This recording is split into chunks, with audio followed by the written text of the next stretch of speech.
안녕! 우리의 경제숲을 가꾸는 시드야. 세상에는 정말 다양한 투자 방법이 있어. 그 중에서도 실제 많은 부자들은 하루아침에 부자가 되는 방법을 찾기보다는 천천히 그리고 잃지 않으면서 자산을 불려간다고 하는데, 오늘은 그 답이 될 수 있는 채권 투자에 대해 이야기해보고자 해. 함께 공부하면서 우리의 경제숲을 가꿔보자.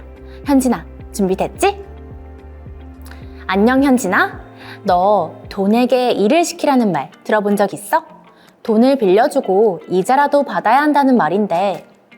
오, 돈이 일하게 하라. 나 이 말 많이 들어봤어. 나에게 투자 아이디어를 주는 투자 구루들이 이 표현을 많이 쓰더라고.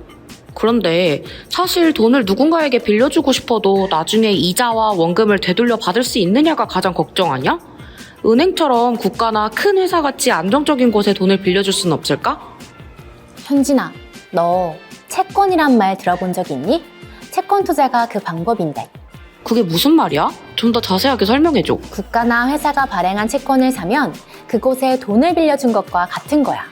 뿐만 아니라 중간에 다시 돈이 필요할 때 시장에서 만기 전이라도 팔아 투자금을 회수할 수 있는 거지.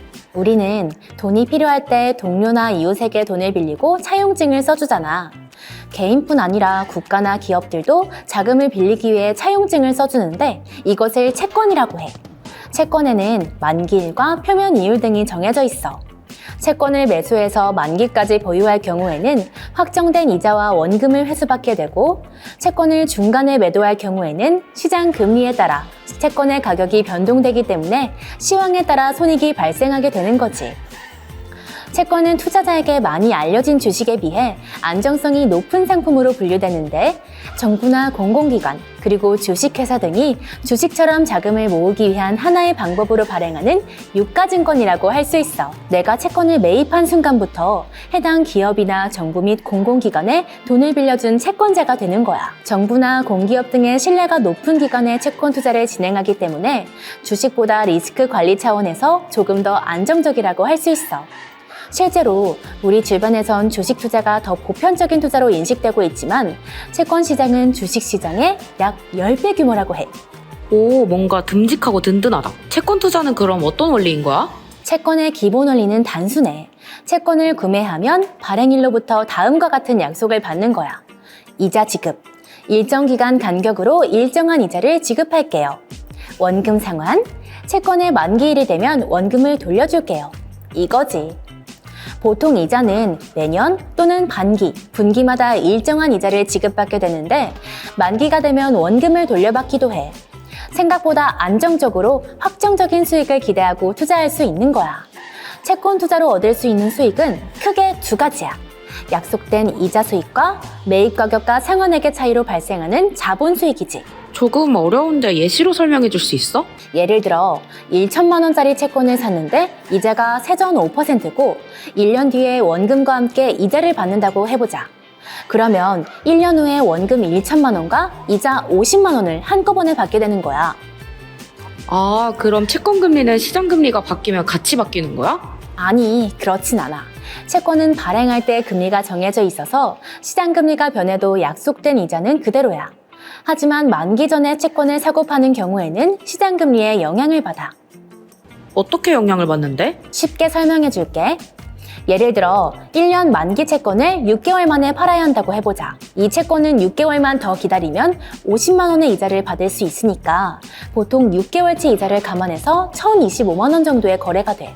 하지만 시장 금리가 5%에서 2.5%로 떨어졌다면 새로 발행되는 채권은 2.5% 이자밖에 못 받으니까 5% 이자를 주는 기존 채권이 더 매력적으로 보이겠지. 그래서 사람들에게 인기가 많아져서 채권 가격이 올라가게 되는 거야. 아, 그럼 반대로 시장 금리가 올라가면 기존 채권 가격은 떨어지겠네? 정확해.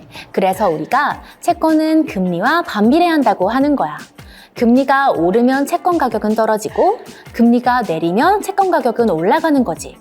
금리가 낮거나 낮아질 것으로 예상되면 채권 가치는 높아지는 거야. 이러한 이유로 높은 수익을 바라는 투자자의 경우 앞으로 낮아질 것으로 예상되는 국가의 채권 상품을 찾기도 하지. 금리가 하락하면 비교적 채권 투자에 대한 매력이 상승하기 때문에 가격도 함께 상승하는 효과를 보일 수 있거든. 이때 채권을 매도하면 주식처럼 해당 채권의 상승한 가치에 대한 매매 차익을 볼 수 있어.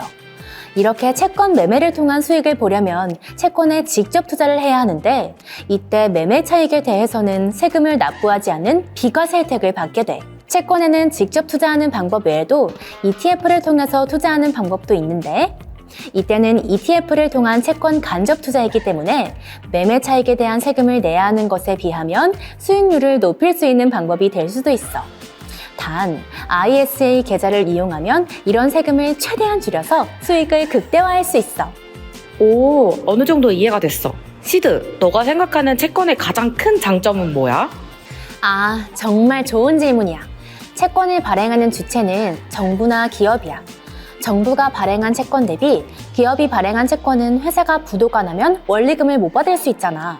그러나 청산하는 과정에서 회사의 주주보다 채권을 보유한 사람이 먼저 변제를 받게 되지. 또한 채권은 만기 전이라도 중도의 매매가 가능해. 유동성이라는 특징이 있지. 마지막으로 주기적인 현금 유입을 원하는 투자자들에게 적합한 투자 수단이 될 수 있어. 주식은 기업 이익에 따라 배당을 지급하지 않을 수도 있지만 이자는 이익과 무관하게 정해진 대로 지급해야 해. 그럼 반대로 채권 투자에서 약간 우려되거나 고민해야 하는 부분이 있어? 채권은 주식에 비해 상대적으로 낮은 수익률을 제공해. 높은 수익을 기대하는 투자자에게는 단점이 될 수 있어. 또한 시장 금리가 상승하면 기존 채권의 가격은 하락하게 되거든. 채권을 중도에 매도할 경우 손실을 초래할 수 있지. 또한 발행자의 신용도가 하락하면 채권의 가격도 하락할 수 있고 최악의 경우 발행자가 원금과 이자를 지급하지 못할 위험이 있어. 그렇구나. 투자할 때 유의해야겠어. 시드야, 채권에는 어떤 것들이 있어? 발행하는 주체에 따라 국채, 지방채, 특수채, 회사채 등이 있고 이자 지급 방법에 따라 이표채, 할인채, 복리채가 있어. 또 원리금 보증 유무에 따라 보증채, 무보증채가 있고 지급 이자의 변동 유무에 따라 고정금리 부채권, 변동금리 부채권이 있지. 마지막으로 기업의 신용 등급에 따라 투자 적격 등급 채권, 투기 등급 채권으로 나눌 수 있어. 오, 정말 종류가 많구나. 나 채권에 투자해보고 싶어. 종류도 많고 고려해야 할 점도 많은데 어떻게 선택해야 할까? 맞아. 정말 중요하고 꼭 고민해야 하는 질문이야. 만약 내가 만기 보유를 통해 확정이자를 받고자 한다면 채권의 만기, 발행회사의 신용등급, 금리를 확인하고 투자하는 게 좋아. 또 적극적인 매매를 통해 시세 차익을 얻고자 한다면 주가가 상승하는 시기에 주식 매수가 유리한 것처럼 채권은 시장 금리가 하락하는 시기가 유리하거든. 앞서 한번 설명했지만 채권의 가격은 시장 금리와 밀접한 관계가 있어. 시장 금리가 하락하면 채권의 가격은 상승하고 반대로 시장 금리가 상승하면 채권의 가격은 하락해. 시장 금리가 올라가는 구간이라면 만기가 긴 장기채보다 만기가 짧은 단기채를 선택하는 것이 투자에 유리하다고 보여져. 짧게 투자하면서 다시 높은 금리의 채권에 재투자할 수 있기 때문이지. 오, 너무 좋은 꿀팁이다.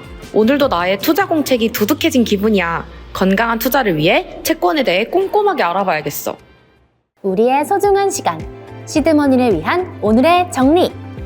하나, 채권은 투자자에게 많이 알려진 주식에 비해 안정성이 높은 상품으로 분류되는데 정부나 공공기관, 그리고 주식회사 등이 주식처럼 자금을 모으기 위한 하나의 방법으로 발행하는 유가증권이라고 할 수 있다. 둘, 정부나 공기업 등의 신뢰가 높은 기관의 채권 투자를 진행하기 때문에 주식보다 리스크 관리 차원에서 조금 더 안정적이라고 할 수 있다. 셋, 내가 만기 보유를 통해 확정이자를 받고자 한다면 채권의 만기, 발행회사의 신용등급, 금리를 확인하고 투자하는 게 좋다. 넷, 적극적인 매매를 통해 시세 차익을 얻고자 한다면 채권은 시장금리가 하락하는 시기가 유리하다. 오늘 우리가 공부한 채권 투자 아이디어가 씨앗이 되어 건강한 자산나무로, 그리고 울창한 경제숲이 될 때까지 시드가 함께 할 거야. 오늘도 수고했어. 내일도 잘해보자. 안녕! 좋아요, 댓글, 구독, 알림 설정!